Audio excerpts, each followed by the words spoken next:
This is how you actually use the graphing calculator to make a table and a graph for any of your values. You always want to make sure you're at home. Then you click 1 for a new document, and then 2 for graphs.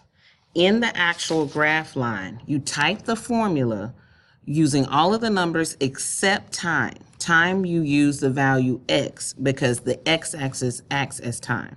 So I'm going to type in my example from the college planning document.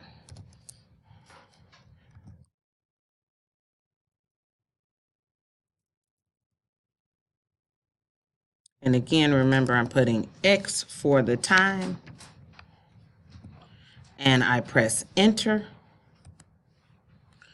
It won't show the graph because the actual range of the view is not big enough.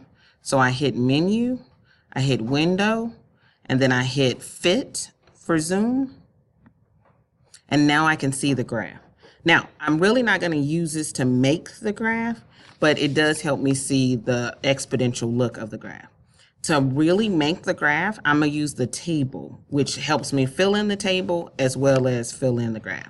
So I'm going to hit menu, table, split table screen, and now I have the table and the graph.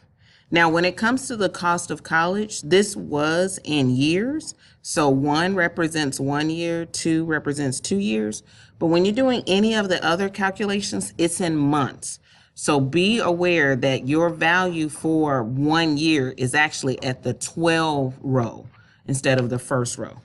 But basically, I'm going to pull the values starting around 4 or 5 years before my student goes to college.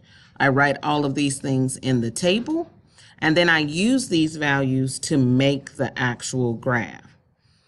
That's it.